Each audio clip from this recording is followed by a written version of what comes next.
Welcome to SoCal Sports Report's 63rd live podcast. I am John Stellman along with Vince Morales, Jake Formansky back with us. And before any of you John Adams fans start to protest and throw your computers on the floor, John will be back. He's traveling on business, and we're lucky to have Jake in the house. Jake was with us last year several times, and I promise you one thing, John Adams fans, you will not be disappointed. Jake adds a lot to the program, and we're just lucky to have him with us. So as we do, we got so much to talk about tonight. I don't know if we can cram this all into an hour or not. Let's get to our topics. We'll talk about the Dodgers and the disaster that thing ended up being. Angels have made some on-the-field moves. We'll talk about that. The Rams, Chargers suddenly relevant. They're playing.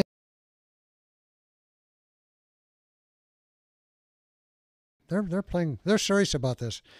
SC and what happens in the disaster that is that Pac-12 South division race. Clay Helton. I'm sure Vinny will have some observations and comments on Clay Helton's first game as the offensive coordinator. The Bruins, I don't know if there's anything to say about the Bruins. They went back to Oregon, and they love Chip Kelly, and of course they love Chip Kelly. They bombed his team pretty badly. We'll talk about the Ducks and the Kings, who both not doing well right now. The Lakers. My son will be excited about that. Big Laker fan. We'll talk a little bit about Luke and the kind of question mark on his status, how long he's going to be around, the pressure that he's under to make this thing work. And I'll mention the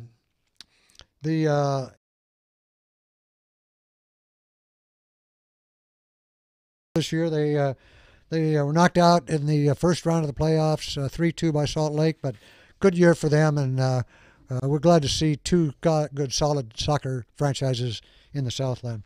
All right, let's get started with the Dodgers. What happened, and where do we go from here, Vinny?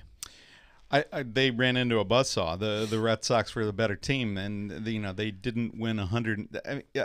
I think somebody said it's like one of the most underrated 108 win Exactly. teams in the history of baseball. That team just had very few flaws. I mean, you might try to snake your way in, and the Dodgers really just never had a chance. You could look back on it and try to make a case for that if they had just done this in this game, or if they were able to, there just was no way. That was a foregone conclusion, and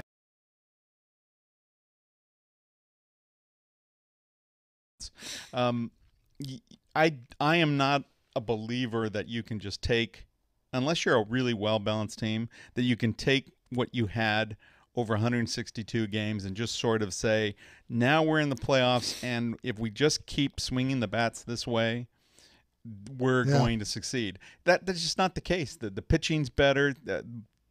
Moments are tighter. Outs are more precious, and you can't just have guys swinging and missing so much. You need to make contact, and the more contact you make, the things happen, right? Nothing happens except staying out of the double play if you strike out. So to me, there's some telling things that went on there. Turner Ward looks like he's going to be leaving for the Reds, and to me that's a demotion. I don't think that's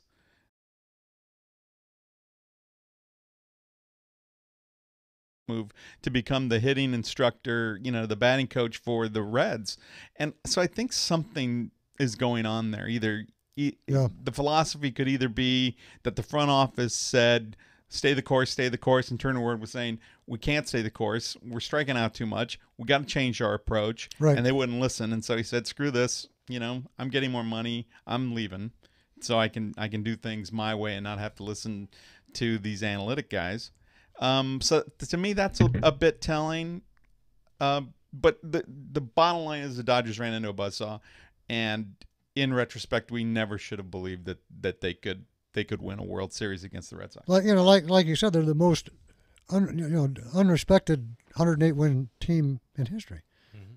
Jake?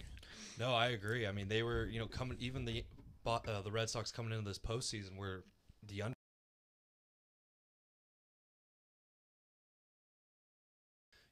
and handily. And they just, I mean, like Vince said, they were the better team. And, you know, for them to be the underdogs, I thought was kind of disrespectful. I just think with the Dodgers, I just think there was just too much analytics involved with them. Yeah. I feel like Dave Roberts, you know, and I've said this to a couple people, I feel like he only has about 10% of control when it comes to writing a lineup. Right. I feel like it's all coming up from upstairs, and then then they give it to him, you know, game time. His hands are pretty much tied. Yeah, I mean, Yeah, you know, I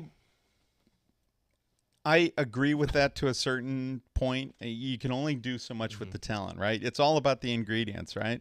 You know, you can't make, right? You can't make chicken salad with chicken shit, right? Dick Williams, right? 73. Exactly. So, the fact that the Dodgers thought that their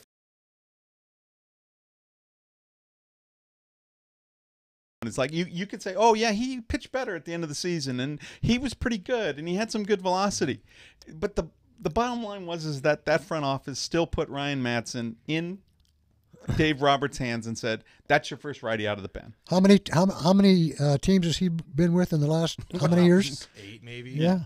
That tells he's that should tell you something. 36 years old, and you knew that was just a disaster waiting to happen. There was a part of you that wants to, you know, as a fan, you want to believe, like, yeah, he's pitching better. Yeah, he's getting outs. Yeah, he's missing some bats. But the bottom line is he's still Ryan Madson. He's still Ryan Madson. Yeah, you know, whose ERA's been in the 5s and only had a couple of good weeks with the Dodgers before they made him the first high leverage righty out of the bullpen. Right. And I think it's okay sometimes to have analytics. Like, I think it's good to have those numbers and, you know, matchup wise. I understand that, but I think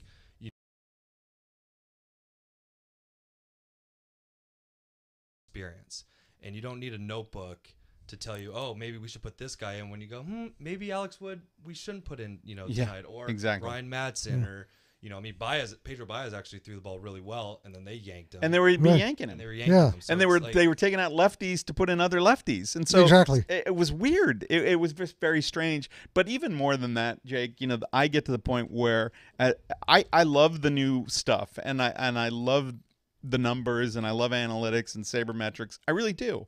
But there's also that point where you just say, God, you know, shorten your swing a little bit. Bunt Puig here because he just can't hit lefties. Right. This would be a good opportunity to bunt this guy. Especially it doesn't make sense analytically, and I know that bunts are poison to analytics guys, but maybe once, right? Roll a bunt down there. Well, when you were younger, when we were all younger playing Little League, I mean, our coach always said, hey, put the ball in play, good things happen. And now it's like, I mean, no one's putting the ball in play. Right. And I thought it was interesting what Justin Turner said. It was on a radio show, I think 2 days after the World Series. He goes, I think striking out's embarrassing. Like, when I strike out, I'm embarrassed. And it's exactly. Like, he's a leader. Why isn't, you know, that kind of trickling down to everybody else in the lineup? It's a great point, and I think what happens is that strikeouts just aren't punitive anymore, right? There was a time when you would look at a Dave Kingman and say, God, that guy's not a Hall of Famer. Look at how many times he struck out. He'd hit a bunch of home runs, right, but he'd strike out so much that it was an embarrassment. And then the analytics guy said, well, hold on. You know, but he can hit you the 3-run home run, but he's not going to hit in a double play, right?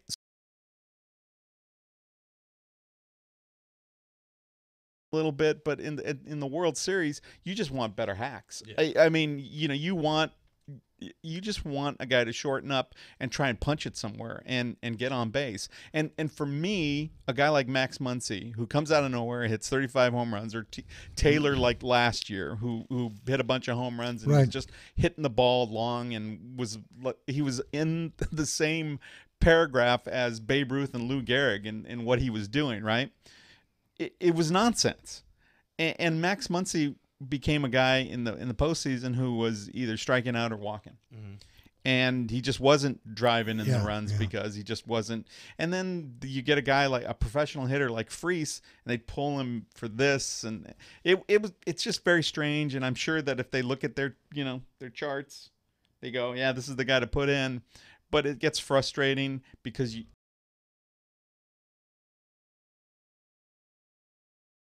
or that little Gorker hit down rather than just trying to get the Why don't we do two-run, a little three-run bit of, dong. a little bit of hit and running once in a while. You Well, know, if you look at the offensive approaches from Boston to LA, it was night and day. I mean, I think it was game 3 or 4 where all 3 of the hitters for Boston were, taking those first pitch hacks.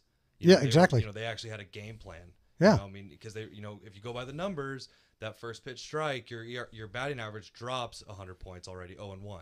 They didn't want that. They were, seeing first pitch fastball, having a plan, and they were taking hacks, and it looked like LA was just kind of like, oh, we'll get our big, 3-run home run here, and it's like, it's not going to happen. Plus But the Sox are such an anomaly with 2 outs and 2 strikes. And, Oh, it's incredible. They were just monsters. Yeah.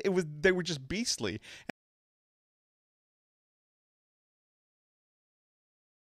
No way anybody was going to beat that team. There was no way I don't think the Dodgers were going to beat the Astros. well, they didn't both. The Yankees and the Astros both were 100+ win teams, Yeah. and they beat them both. Yeah. Buzzsawed them.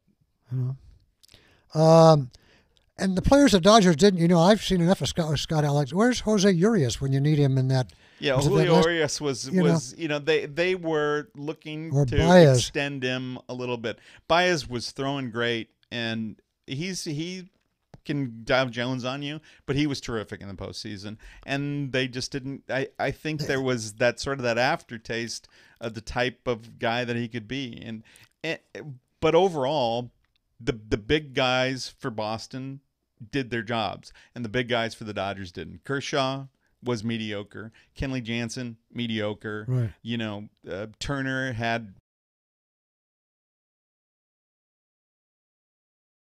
How can you have your 4 top home run hitters on the bench for the first 2 games just because you got Sale? They're good, and Price are good left-handers, but you're trying to tell me that Bellinger can't hit a left-hander, Especially in Boston. Exactly.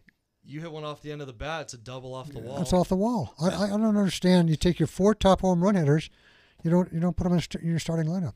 Doesn't make any sense. It's hard to grapple with it because it's something that has worked for the Dodgers. I mean, you just can't. You take a 30,000-foot approach and you look at it and you say, 6 straight postseasons, 3 NLCSs, 2 straight World Series. They're doing something right. Yeah, but get me the ring, guys. It's been 30 years. Get us the ring. Plus, I think in one of the games, I don't know which one it was, maybe the last game or the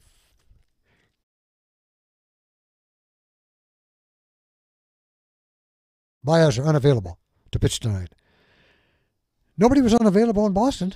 Right. Price started 2 games and relieved in a third. Right. This is the end of the season. This is all the marbles. Why wouldn't everybody be available? Yeah, I don't understand that. Yeah, again, it's a plan, and it was something that sort of bit Greg Counsell in the butt, right? By not letting his guys be available, and and when you get past Hader, all sorts of things were falling apart for the Brewers there. But Boston's just and they didn't care whether Eovaldi's arm fell off. He's a free agent. Who cares, right? And That's right. Let his arm fall. What did he off. throw? 7 Who innings cares? in that game? So, Something like that. he almost threw a complete game. Complete game. In the second game. Yeah.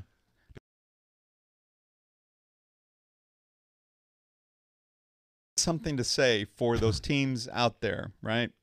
The Padres of the world and the Oakland A's of the world, who are looking to maybe shift a manager, or for the Angels for that matter, that you can get a rookie, a Boone or a Cora, and as long as the pieces are all there and the payroll is there, if you spend a little money, you can win a title with a rookie manager and a front office that knows how to do the analytics right. Yeah. So that maybe that's the segue to the guy who is not a rookie, who is the new Angels manager, Brad Ausmus. Yeah, he. I like. Well, before we do that, I had another point I wanted to make on the Dodgers. Oh yeah, the GM going to the Giants as their president of baseball operations. That seems like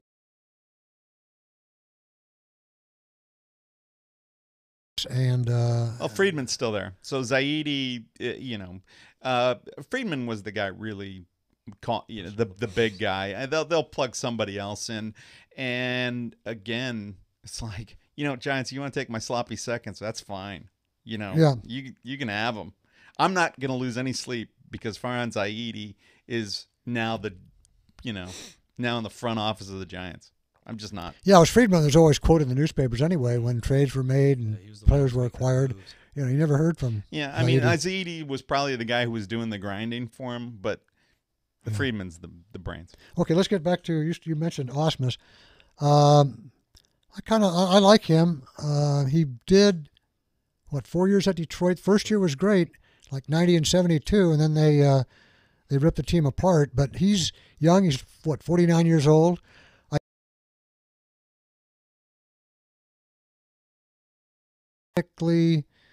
Savvy with that end of the management team. I think he's a good hire. I think we'll see, but I like to see guys get younger guys get chances. Not that he didn't have a chance with Detroit, but like you said, the Coras and the Boones. I'm interested to see how he'll take charge of this group. Do you like it or do you love it? Because I don't love it. I don't love it.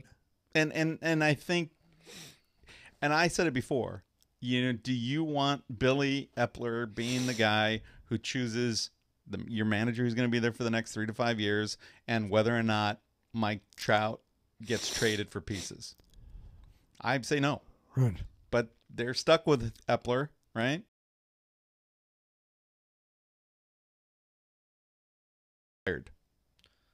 Yeah.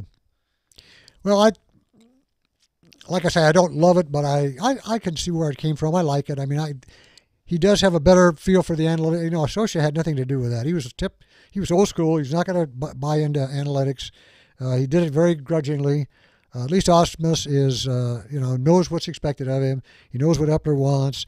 He's agreeable. He's been on that side of the equation. So at least maybe there might be better chemistry between the front office and the clubhouse. The thing that I think Angel fans are going to miss is, the last 4 or 5 years with Socia, how the records, how he kept that Angels team, afloat. 2 games under 500 one year, 500 another year.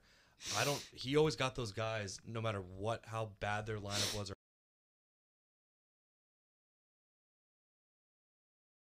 And I don't know if Osmus is going to be able to do that. Yeah. That's the thing that scares me. It's like you look at his track record with Detroit, and he had a good team in Detroit. Good lineup, a good roster. And he couldn't do anything with that. That's what scares me. I don't really like the hire. I think it was just kind of a, they signed him. Because it was interesting. Because 2 years ago, Bud Black was in that same role. Exactly. And then he left to go to Colorado. So it's kind of like, okay, something's going on there. And then they signed Osmus last year, and you're like, okay. It's like, did you really even interview for this job for all the 10 candidates that we heard? And I don't know. Did Dino Ebel even get? I mean, did they even talk to him for a minute? Well, I read this. I'm sure you guys did too. Do you know that one of the hiring methods that they had was when they narrowed it down to 10 candidates, they all had to write. Well, you're like, really? I got to go and write a 2-page paper to tell you why I deserve to be the manager? Yeah. I just felt like some of these guys. I honestly feel like they didn't really do their homework and they didn't really interview. I felt like they had Osmus in the back burner and they said, all right, we're just going to take him and he's going to be our guy. I mean, I thought his introduction as an Angels manager was almost, his press conference was almost like a memorial service. It just looked sad and dark, and just how he was kind of talking about what he's going to do with the Angels. I just felt, as a fan, I'm like, this is our guy. This is our guy. No fire. Oh, I mean, it was. I had to turn it off. I'm like, this is just. I mean, I didn't feel confident. And then you look at, a couple of the other teams that hired their guys. The Twins and trying to think. Texas. Texas took the Dodger third base coach. I mean, after Woodward after.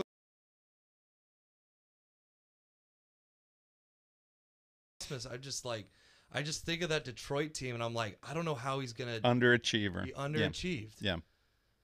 Right. And unless there's and clearly it's very obvious that unless you're Oakland, right, you have to spend money. Mm-hmm. Boston was what, at Right. 220 million. Yankees were at 200 million. The Dodgers were at, right Boston. at 190 million. The Astros, the 25-man roster, the top 5 payroll 25-man rosters were all in the playoffs. I mean, Oakland was probably, the one team that sort of snuck in there. You got to pay the money. And are the Angels going to do that? I mean, are they going to go out? I see all these free agent lists, right? And who's the best fit for this free agent? And it's like, oh, the Angels. And it's like, well, yeah. Angels going to make an effort to go get a Dallas Keuchel. Right. I hope so. for their sake they are, or Corbin or Bryce Harper, are they going to do that? And that's the thing too. I feel like, Epler, this is your boy now. Like, this is your guy. Like, now you got to go out and you got to, make these decisions of like, okay, we need to fix our bullpen. We need to fix our starting rotation. Maybe get a second baseman because, I'm sorry. I know he's a Southern California kid, but Fletcher is a modern day Johnny Giavotella. And yeah, one year wonder maybe. 1 year wonder. And it's like, I don't know. They have, with Ausmus, the hire of Ausmus and the other question marks.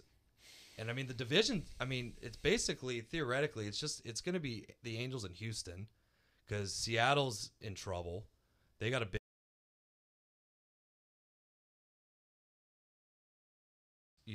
they got a new manager as well. So it's like, we'll kind of see what happens. But I mean, if they can go out and get some guys, then I'll feel a little bit, more confident. But right now, I don't even think they could win a CIF game right now. I look at that and it just, you've got 2 DHs, right? Yeah.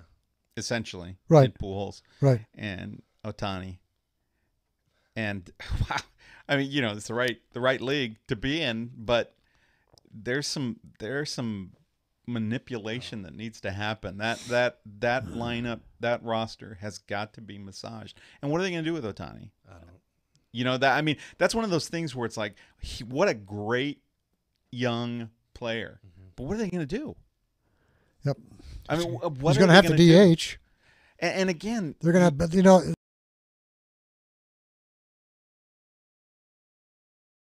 Ohtani, and look what happened to him. Ends up with surgery. I don't think they can ask Pujols to play that many games again this year. No. So, like you say, then what happens to Ohtani? And who knows if Ohtani's going to be able to even swing.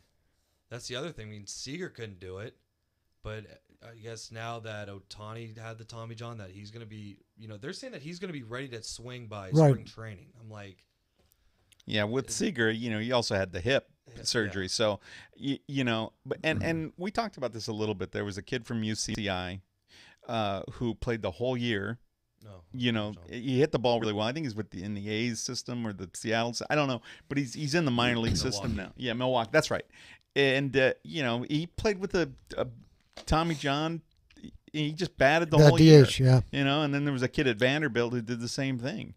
And I guess it can be done, but that's in college. Yeah.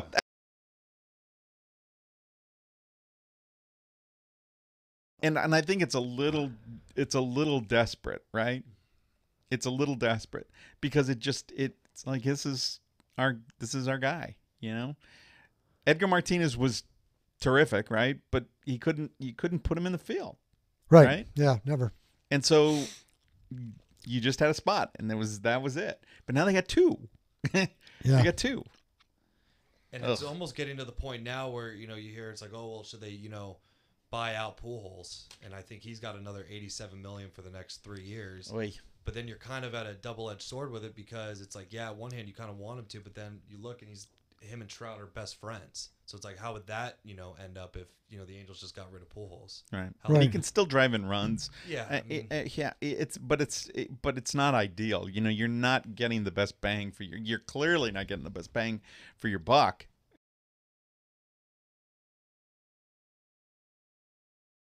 almost 90 million. So how old will he be? 52 when that ends? 119. They've got the Angels. Second base, third base as a whole too. Last year I lobbied for Mustakic. Is it that? Mustakas, Yeah. And that's a power spot. Third base and first base are power spots. Cozart is not going to hit you, 40 home runs and drive in 100 runs. He had a career year in Cincinnati. Yeah. Oh, it's a bandbox. I would still like to see him hire assign Mustakas again. Let Cozart be your utility guy. He can play third now. He can play short. He can play second. They've got to get a power guy, and Mustakas hits left-handed. You want Machado? No. Oof. No. I'll pick him up from the airport if he wants to. I'll take Machado. I'm saying The Dodgers aren't going to re-sign. No. It just doesn't make sense for them.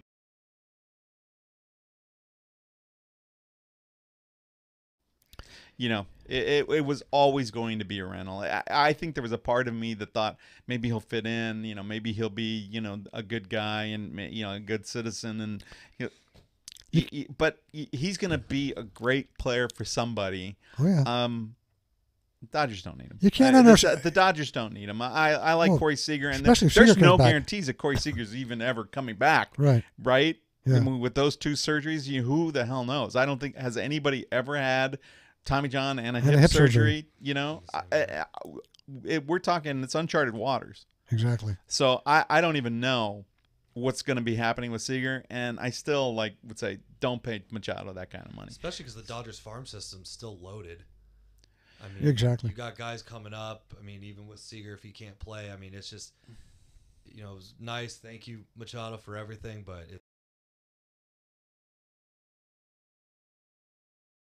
you still really don't know what they're doing because their outfield is so loaded, and they like guys who are flexible, but Verdugo is sort of the odd man out. I mean, that guy can probably hit. Start. He can hit, but he's not flexible enough to. You can't play first base and center like, say, Bellinger. You can't play shortstop in the outfield like Taylor. You can't. So, but I think so for me with the Angels, it's you got to go and make a big splash. You can't deny the guy's talent. I mean, he's a monster out there. Hall but of Fame talent. A guy that trots to first base, looking at his ball that ends up being a single. Yeah, exactly. Being a single because he's not running out balls in the World Series. Things like that. And he's quoted as saying, I'm not a hustler. I'm not Johnny Hustler. Yeah. That's not me. That turns me off right there. Yeah. And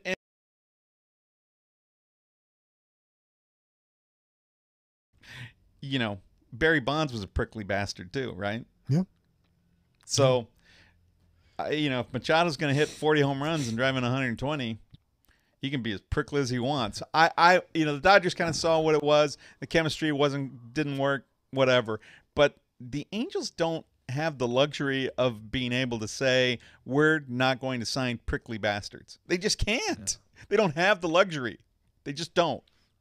Did you see where Bryce Harper turned down a monster $400 million contract with the Nationals today? Well, he's not going to play. Extension. He's not going to play. He didn't want to play with Washington anymore. Yeah, so that they could have offered him $1 billion, right? And he still wasn't going to sign. He was going to test free agency, and he was going to see where he ends up. Will he get that? He's not going to get that kind of money, though. It's going to be close. It's going to be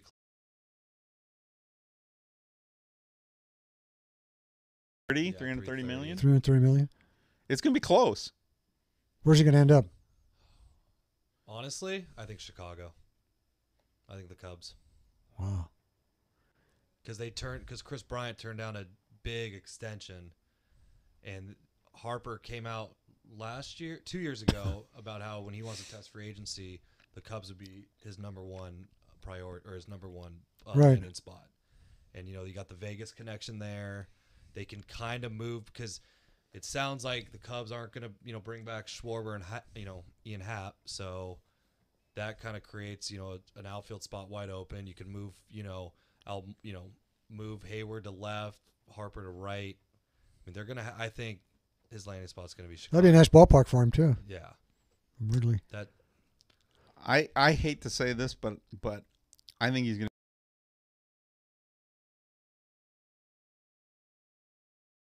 to throw some money at him. They say that that's where Harper might end up too. Yeah. With San Francisco. Might end up in San Francisco. I mean, I think it's kind of contradicting myself, but I think it's either I got Chicago 1 or he's coming back to the West Coast. One of either the Giants or the Dodgers. I think it's going to Cubs 1 and then the other are 2 and 3. I think the Dodgers are going to lay low on this. Like I have no idea if the Dodgers are interested in signing Bryce Harper. I don't feel that they need to. It's They don't need any It's a lot outfielders. of money, all right, to offer. But if they start trading Jock Peterson and they package, Verdugo or Taylor, a lot of these guys have some value. If they could get arms, I just don't know. It's you got guys like Verdugo and Taylor, who are very Harper. That he's one surgery away from being a bust, right? Right. But he's great. Yeah. But do you? I don't know. I don't think the Dodgers need to go out, but I think they'll consider it and they'll take a run at him. All righty, let's look at the Rams. Some people say it was a good loss. They had all the pressure of being undefeated. Everybody asking them every week, "Are you going to be the first 16-0 team?" Blah blah blah. I don't know. Is there such a thing as a good loss? A loss is a loss. This one's not good. I mean, if they lost this game, and it's just like, wow, the Saints just ran them over and they just didn't have their A game, fine. It's not a good loss because of that. They didn't convert on that.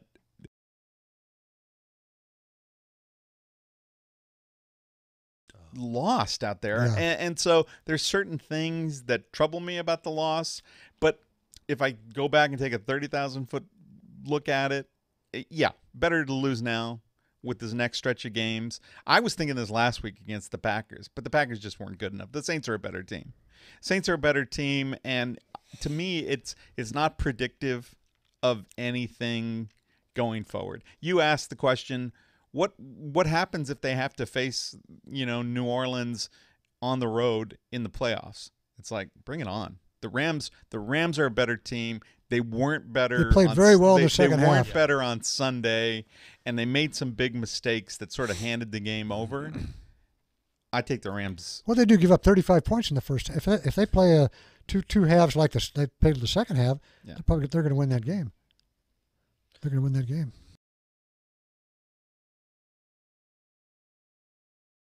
Kind of more. I mean, going into last Sunday, it was kind of more of a trap game for the Rams, and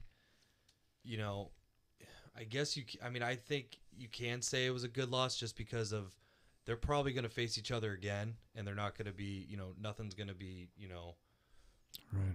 crazy of like, we got to go back to New Orleans and play. I think they're going to be comfortable going back down there because I think that's going to be the NFC Championship game. Yeah, it should be. I'd be interested to see how they rebound. They should rebound against Seattle fairly well. But then the game against Kansas City in 2 weeks in Mexico City, I think that's going to be another. Yeah, I think if you're a Rams fan, it doesn't matter. It's like, okay, Saints were good. Saints beat us. They were good. Now you come into the stretch of games where, let's get the momentum back. But I worry about their run defense, right? Kamara.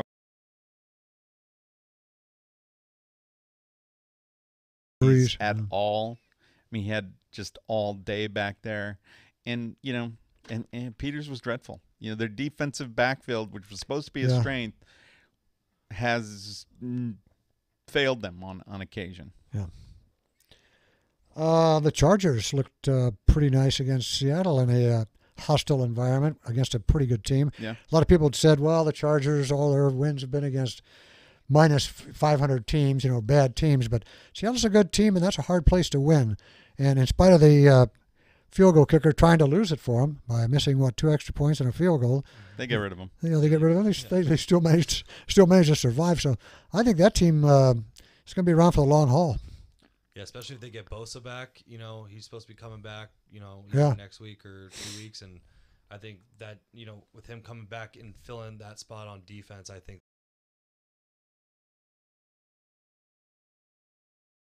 but they're gonna give Kansas City a good run because I mean they played Kansas City well in Week 1 to start the season. Right.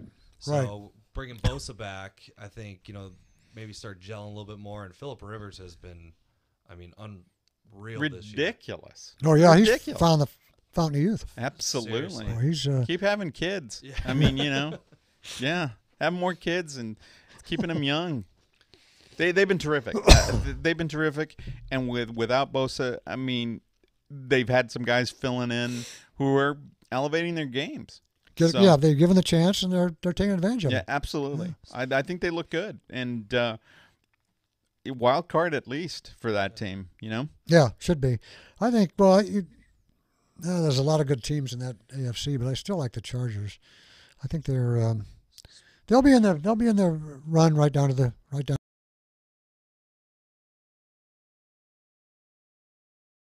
Especially on offense. Yeah. Okay, Vinny, how about the Trojans?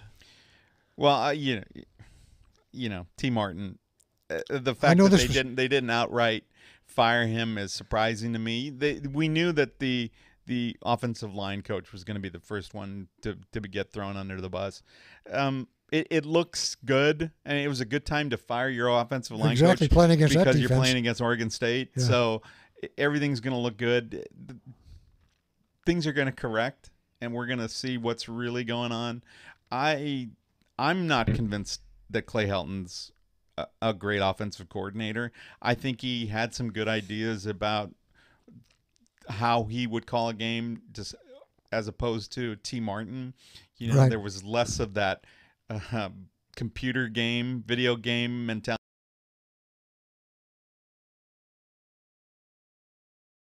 Daniels check down or check off of stuff and just throw the ball over the top, or if he was calling those from the beginning.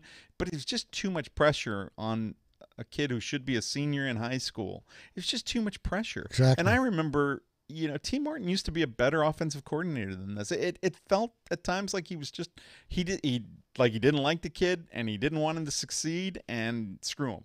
And he would make him do too much.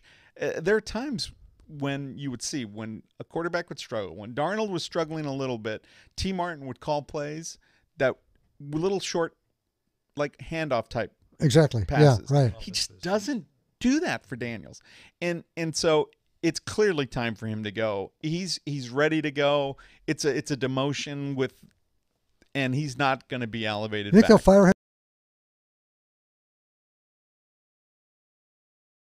Even a little bit, because he's taking down all of the USC stuff off of his social media, right? So him with his SC and any reference to SC, he's taking it off. So that's been severed. They're trying to save face, and they didn't want to just fire everybody. But Martin's gone. He's dead man walking. Absolutely. And I just don't continue. I just don't see a lot of development. It was Oregon State, and so it all looks rosy and it all looks great. But for me, there's just too much of the same stuff happening offensively. There wasn't the offensive line didn't. They should have rushed for 500 yards. There wasn't a drastic change in that game. They blocked a little bit better, but there's just too much. There's no development. Toa Lobanon, yeah, they've been bouncing him around, but he throws that offense off by.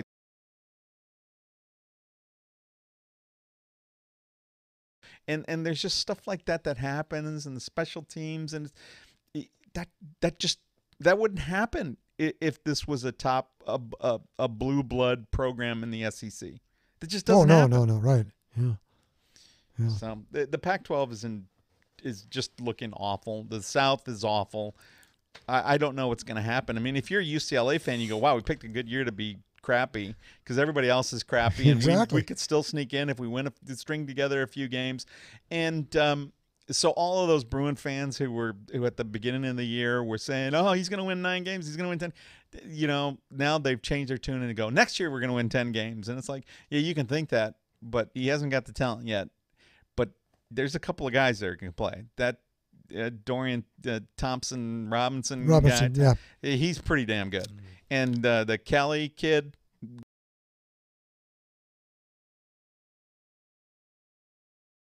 they just don't have top receivers. Yeah. They just don't have top receivers. Those guys will not succeed in a Chip Kelly program. They just won't. And the defense is pretty good at times, but they're undersized. And UCLA has always been kind of notorious for that, having speed rushers and small guys that can play. And those guys are getting drafted, but USC doesn't have very many defensive line guys getting drafted. So. The sad thing is that the Trojans can sneak in and win that South. If they run the table, Utah would have to lose one more game and maybe at Colorado. They have the tiebreaker against Arizona because they beat them. Yeah. So if they run the table and Utah loses to somebody along the way, they could have a chance to really embarrass themselves in the Pac-12 championship game. The hard thing as a Trojan fan is that they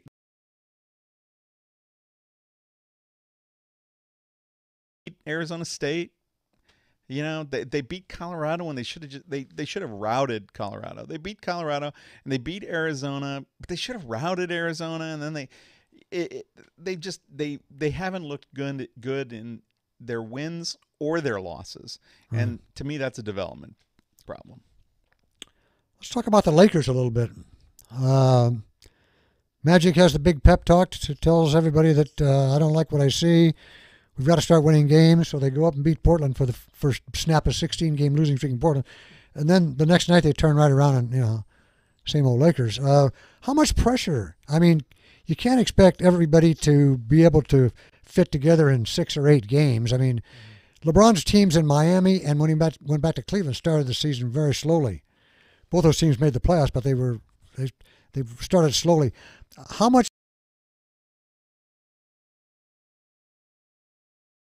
go before they say, wait a minute, we're not progressing, it's time to make a change?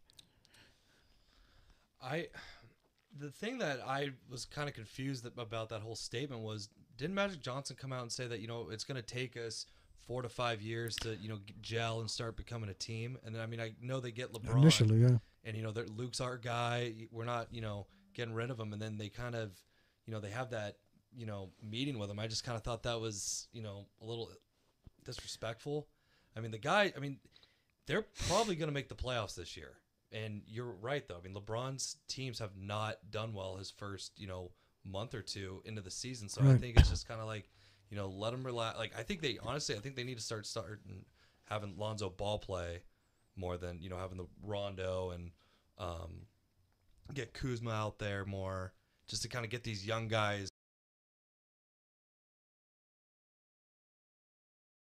The Ducks just having the old timers play. Yeah.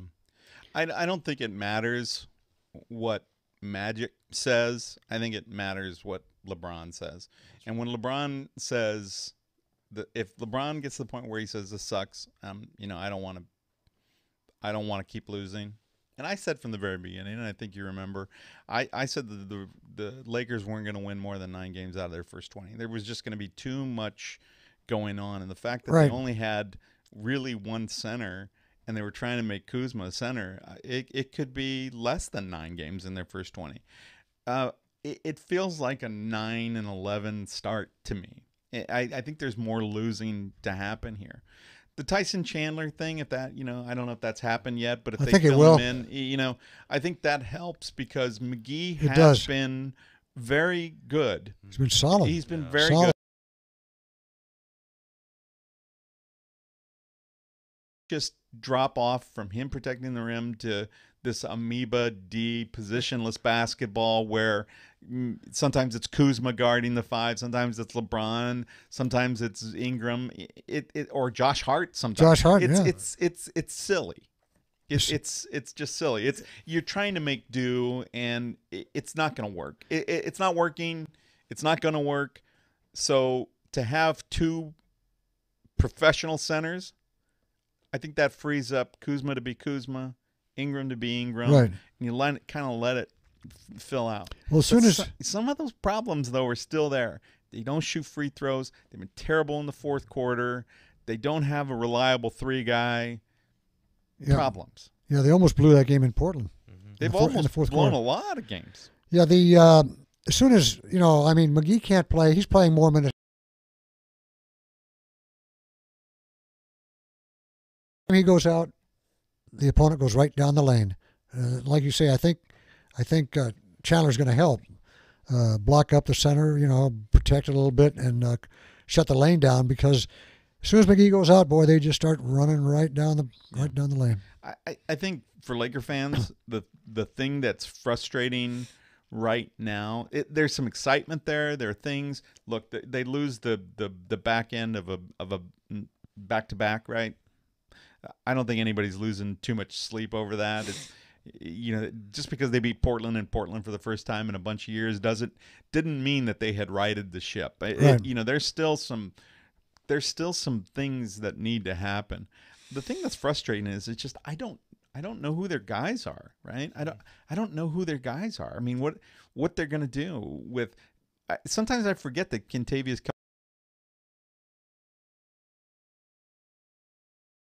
to where there's still development there, but he's old enough to where he should be better and he should be contributing more. And I think there was something in LeBron's contract that he can't be on the court at the same time as Lance Stevenson, because they're never on the court at the same time. And sometimes you just wonder what is going on. And Lance Stevenson the ball just stops with him sometimes. It just stops. It's a whole different game, and not the right fit for the Lakers at all. He's going to produce some points. He heats some things up. He gets some things for you. Not afraid to shoot. That's for sure. He takes some bad shots, and the ball stops with him, and that gets frustrating for young guys, right? Who are trying to develop, and that's what you see is that Lance Stevenson comes in and he hogs the ball and makes some shots, and maybe he tacks on a couple of points, and then the fourth quarter.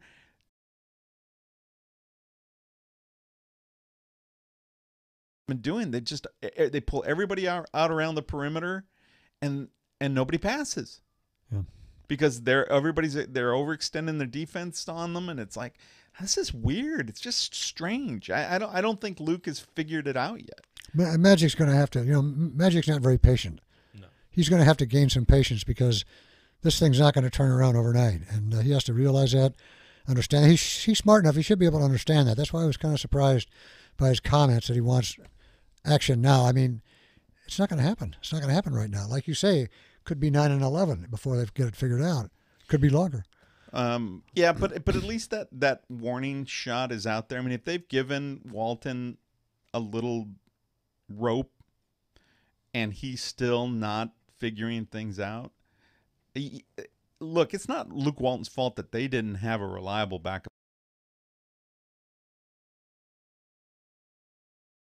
Soft. He's a foul machine. He's just he sometimes he's good, and sometimes he's just not a pro center right now. He's just not. And Jonathan Williams from Gonzaga is undersized, and it's not Luke Walton's fault that they didn't have, unless he talked him into not getting a center because he thought he could fill in with Zubats and Williams and Kuzma. I don't know. They got to re-sign Brook Lopez for what they signed. I was talking about Clarkson that with a friend, right? Yeah, he didn't sign for a lot of money.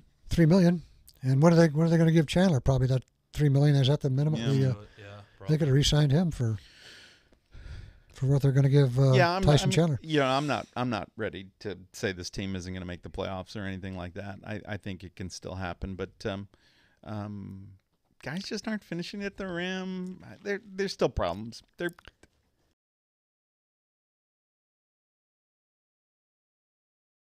Magic, of course, did not hire Luke Walton. Jeannie did. Right. And Jeannie loves Luke Walton.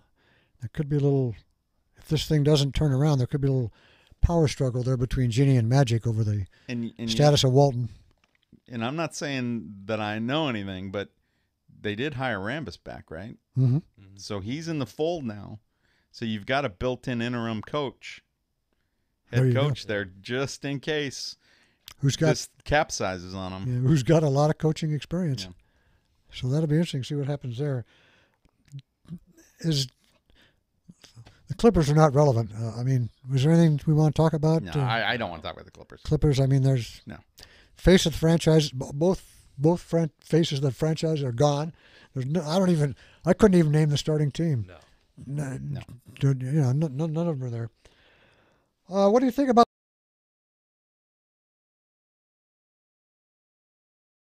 or they're not playing. Desjardins it surprised me a little bit. I mean, pretty early. Again, some of it is very telling. What Desjardins said when he came in, I think there was a question about team speed, right? And the age of the team. And they're a little long in the tooth. And I said that from the very beginning. Oh, yeah. That's an old roster, and I'm not sure what we're expecting. And again, the front office, Rob Blake and Luke Robitaille give Stevens this old team and say, make something out of it. And then you could tell when Desjardins came in, he said, we don't have to be fast. We can be fast with the puck. So he's saying the way he's saying is like, yeah, it doesn't matter that we're old. We need to pass the puck better and faster. And I'm thinking, that might work that might get you to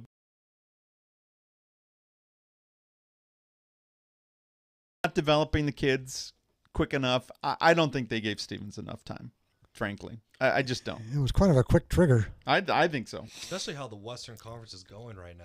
I mean, Kings put up a 2-3 game win streak. They're back in the fold. Oh, exactly. Right. I mean, the Arizona Coyotes right now are knocking on the door for third place in the division. It's like, they're about ready to, cream's going to rise to the top there. I mean, I just think LA, they still got a good roster. That's the thing that I was kind of like, all right, that was a little quick trigger. Yeah, very quick trigger. And with Quick out.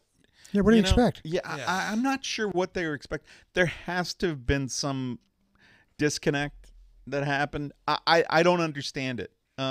Look, if you told me that they had to replace him for whatever reason, Desjardins is a good guy. I'm looking forward to what he can bring, but it's still a very the puck. We don't have to be faster on our skates. We just need to be faster and smarter with the puck. It's like, wow. So that means you're not making any changes other than to the philosophy.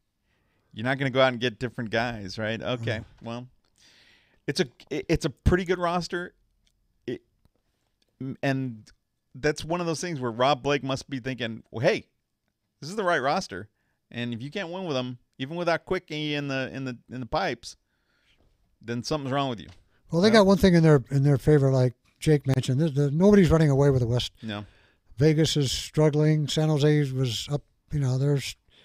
They got off to a good start. Vancouver's being cute right now. I mean, they're not as good as what their record is showing. I mean, they're young, but they don't have the experience just yet. I mean, Calgary doesn't really surprise me. I mean, when they got James Neal, I thought that'd be a good addition.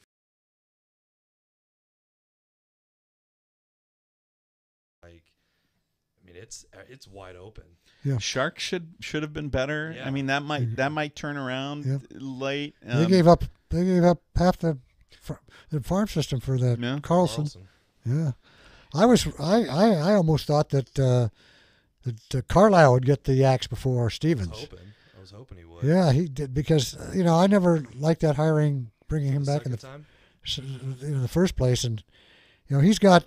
And he does have young players there now. They're just kind of a changing on the fly. The Perrys are out. The Getzlaffs are hurt. But they got some good guys coming up from San Diego that started the season with them. Some of them have since gone back. But they're mixing in some youngsters with the veterans. And they're kind of changing.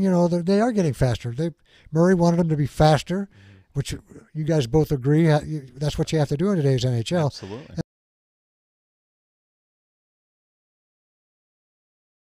No, I haven't either. I think he'll be probably the next one. I would say probably before the trade deadline. If they're hanging around 500, I could see him getting the boot and just having their assistant. Because I mean, like you said, I'm happy finally being a Duck fan that they're bringing up these new guys from San Diego, the guys that we've been hearing about for 3 to 4 years. Right. They're the new wave, and they've actually looked pretty good. But the thing is with Carlisle is like, there's some games that you watch where like he'll put in, he'll have 2-3 young guys on a line one game and look okay, like we're moving, we look pretty good, we're scoring, and then he'll go back to his old ways, and it's just like, oh, healthy scratch. It's like, no, Murray wants you to play these young guys. You got to play them because because the Perrys aren't going to be around forever. The Getzlaffs, the Kessler is, I mean, he's almost on one leg again. So it's kind of one of those things where it's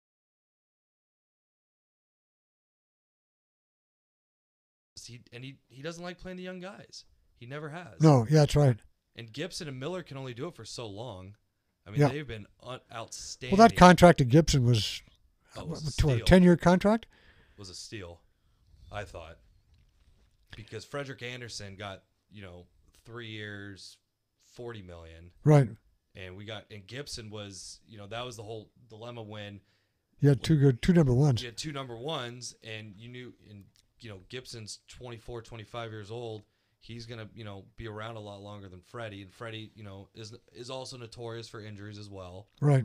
And so I think having Gibson as our goaltender, I think is going to be fine. He just has to stay healthy in the playoffs just one time. Have you ever heard of anybody coming back in 3 weeks from a meniscus? That's what they're saying. Quick might be back between 3 and 6 weeks.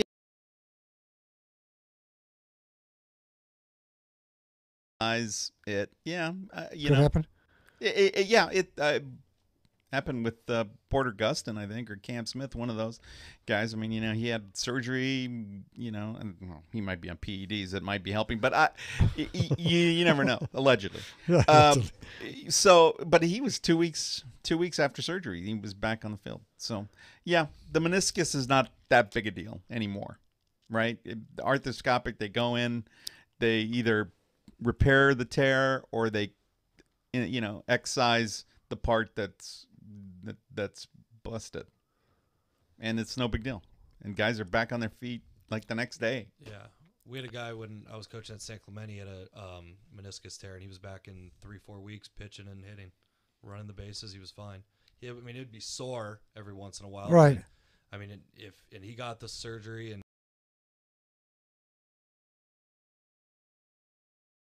Okay, and he's got the best care possible. It's a little crazy, especially for a goalie who's got to, be on their knees, exactly, moving side to side. It seems crazy, but not surprising. I don't think they should rush him back, especially if they keep losing. They shouldn't. They don't rush him back. And like you say, the division is so wide open now. And they can, Budai and Campbell have been fine. Yeah. They've been fine. Yeah, they can afford to let him, get to 100%. And they still probably won't be that far out of it. It's pretty tight.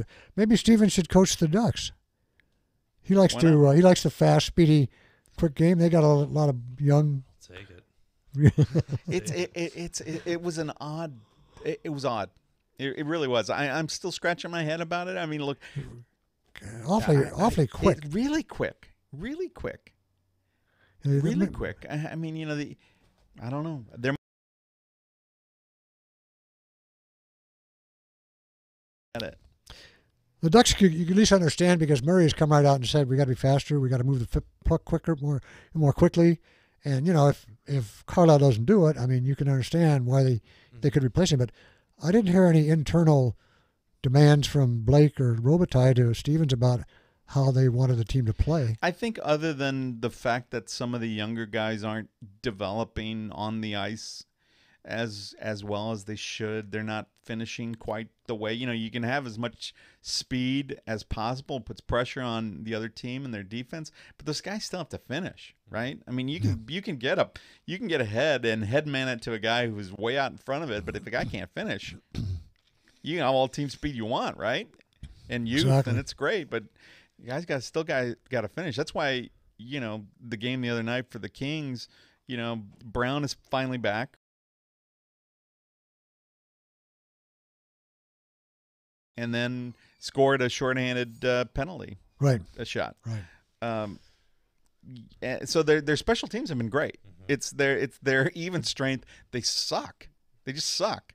So, but Stevens was always sort of the special teams guru. So he'd been there a long time. He was when he's 7 years as an assistant. For both Stanley Cups, sure. Yeah.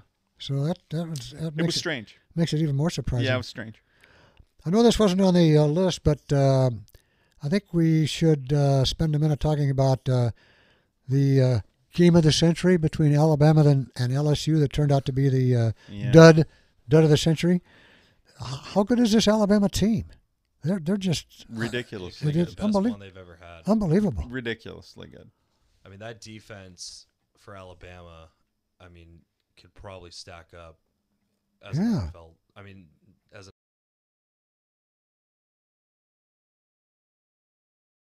Yeah. I mean, they're really good, and some of that is that LSU was a little inflated, I think.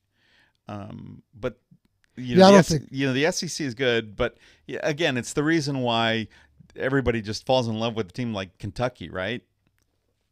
And then they get buzzsawed by Georgia, right? And everybody, Kentucky, SEC, Kentucky. Wow, look at this team, Cinderella. Stop it. I don't think. Stop it. And LSU again, and all the USC fans. Oh, we should have kept Ed, Coach. We should have kept. It's like, you know what? No. I don't think they're the number 4 team in the nation. No. LSU. Were they number 4? Either that or number 4 in the bowl. Who knows? They were bowl 3 going into that game. Yeah, they were number 3 going into that game. I mean, I don't even know if Clemson could even stay on the field with them. I mean, Tua is unbelievable. Chip game. I'd keep it close. I'd like. I think that Notre Dame, if they keep progressing, they might give them a game. But I don't see anybody beating Alabama at this point. I look at that team and watch them and just it's jaw dropping. Yeah. It's just jaw dropping. Yeah, like this could be. This is a really good Notre Dame team, and I know Jake's a fan. It's a really good Notre Dame team, and you want a piece of Alabama. But then again, I don't know. And that was what I don't know. I mean, I don't want to go into Notre Dame talk, but that was the thing with Brian Kelly. He was like, he was asked that. He's like, would you want to face Alabama again? He's like, oh well, be careful what you wish for. Yeah. And I'm like, this Notre Dame team is better than the one that was in the national championship against Alabama. Right. And this Alabama team's better than what exactly.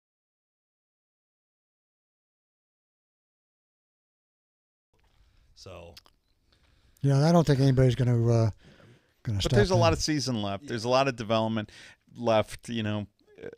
That's a really good Notre Dame team, and Alabama is. Some of those kids could just stop now and be top 10 draft picks. Exactly. I mean, they could just stop playing now. It's like you just drop the mic and they'd be ready for the NFL. Yeah. I mean, it's almost like if Tua gets hurt, it really doesn't even hurt them. No, barely. I mean, it's a they wouldn't miss a shake beat in the armor, but it doesn't hurt. It doesn't hurt. All right, we're just about time's up. Does anybody have any closing comments? Or I'm going to make one comment. I hate to say this. I'll say it while John isn't here. We did our preseason baseball.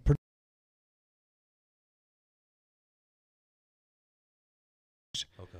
Vinny took Houston over the Dodgers in the World Series. John took Boston over the Dodgers in the World Series. So we better say that now. Yeah, don't say we it. don't want to mention he won't remember. No, John the Greek. No, he won't remember. No more of that. I'm glad you were talking about that and not the WNBA, collective bargaining or anything like that. Thank God. All right. Once again, we want to thank Jake, and we're going to bring him in as much as we can. We appreciate it. If we have nothing else to talk about, we are out. Good night. Go vote.